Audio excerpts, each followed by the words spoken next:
Howdy! Hello everybody, Noobly Biscuit here, and today we're going to be playing some more Pillage Craft, the wonderful PvP world where we pillage wives and rape crops, like always. This is your man Noobly Biscuit, and Chaotic Raver could not make it. He is at school, while me, I'm being homesick, and, you know, trying to take care of myself and playing Minecraft.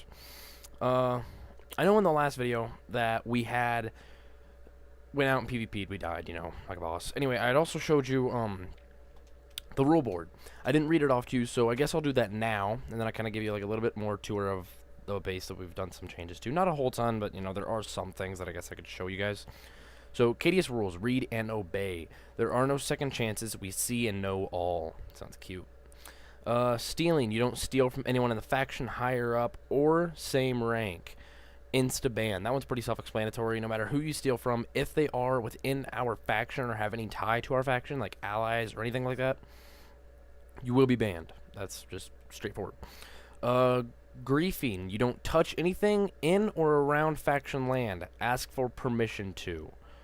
If it allows access to base, insta-ban. Okay, that basically is explaining, or that needs some explaining. Like, if somebody came over here and destroyed this furnace, that's fine. It's stupid to destroy it, so I just be like, you know, replace that and don't be a retard. You know, that's pretty much that. But now if they like broke the glass or broke this door or those doors, something like that, that allowed access into our base from the enemy, then they get instantly banned because they are allowing access into our base. They're basically betraying us, which brings us to our next rule. Betrayal. You don't betray the faction or anyone in it. Insta-ban, and we will find you and we will kill you.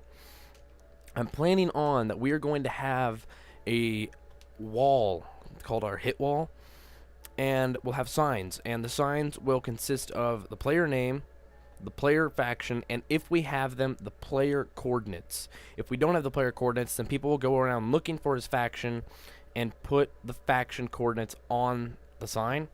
And then in our free time, we'll go to one of the coordinates and we will wait, and especially if you're online. We're not going to go there if nobody's online. But if you're online, we'll go to your faction, and we'll sit there and wait for you to come out, you know, whatever, and then we will just continuously destroy you. We will kill you because you betrayed our faction. Negative 10 power. This is kind of a douche rule, but I think it's needed. If you have negative 10 power, you don't leave the base. If seen out of the base, insta-ban. So as you can see, I have 10 power. So if you suck at math, I'll just help you through it. That would be 20 power I would have to lose to get negative 10 power. And that's pretty bad. If you die that many times and you got to negative 20, or negative 10, my bad, then you just shouldn't, you know, be outside or, you know, see the sun for a little while. So you just stay in our base, in our faction land, where you cannot get hurt. Unless you're a retard and go in there, which honestly, if you have negative 10 power, I can imagine that you probably are a retard and you probably will go in there. But either way, if you have negative 10 power, you stay in our faction claimed land and you stay safe. If you are seen outside of the faction land, then you have negative 10 power, you are instantly banned, because we can't have people that have that low of power. We, you know, give you a chance. It's not like if you have negative 10 power, you're just instantly kicked out.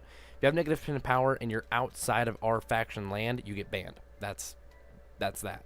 So those are our rules. Pretty simple, pretty easy to follow in my opinion. Unless you're a retard, which we don't need retards in our faction, so that's why we have those.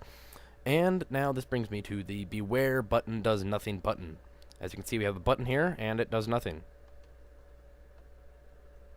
It has absolutely no effect. It's just cool, and I like to play with it for hours. Well, that's what she said. Or he. I guess they both have things they could play with for hours. Anyway, and these are basically our to-do list. We need these rooms listed, right arrow, mob/regular farms. Basically, that'll be like, you know, the mob will be like a big room, a big dark room, that mobs can spawn in. Like hostile mobs, like creepers and stuff like that. The regular farm will just be like, you know, for your wheat, your melons, your pumpkins, all the crap that we don't really care about. Actually, I could really use some food. I only have 2 bars left. But anyway. And then we also need an enchanting room, which that's pretty self-explanatory, which we do have an enchanter over there. Too bad I don't have any levels because I always die and lose them all. We also need a storage room. I'm thinking like a big 16 by 16 area for just a big giant storage room. I think I have that listed. Yeah, storage room will go back here. Make it 16 by 16. Yeah. And then a raid room. That will basically be if we're getting raided, we can go into this room. Like if we're getting raided and we don't feel like fighting back, or like we're not ready to fight back or something like that. This will be a room that we can go into. It'll only have one way in, no way out, and it'll be like filled with obsidian. I'm thinking, I don't know, something like that. And it'll be completely safe. We'll have like weapons and everything. Like we'll have a lot of like really good weapons in there. So if they somehow do get into there, we can defend against them for, you know, at least a little while. It'll have a bunch of food, everything that we're gonna need if we're getting raided or, you know, we're going to raid, something like that. Hostile mob farm, I guess that's up there. I don't really need that sign. Yeah, we don't need the sign. Banana. There we go. And we're good.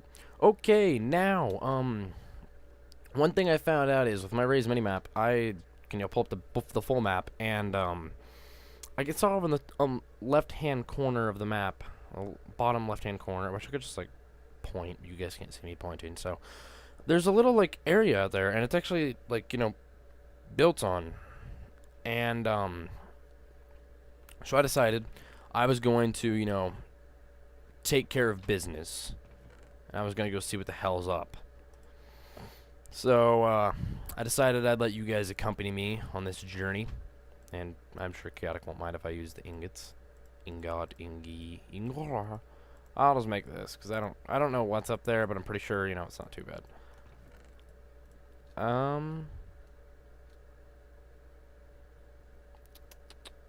This should be good. Well, I don't know. Maybe I might want to harvest something, so... Iron pick. There we go. I'll take this with me. Am I wearing my... That was useful. Wow. I would have just... Wow. Okie dokie. I wish I had some food. We don't have any food. Got milk. Got milk. Alrighty then. Slash MC for the magic carpet, and there we go. Ooh, excuse me. That was delicious. Are we lagging, or am I just like stuck on something? I believe this is the way out. I don't know. Yep, right over here. And I'm going to like go up before I go in the ravine, because yeah.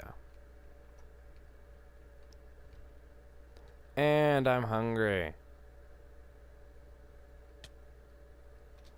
It's fine. I don't think it actually fully kills you. Although, starvation does.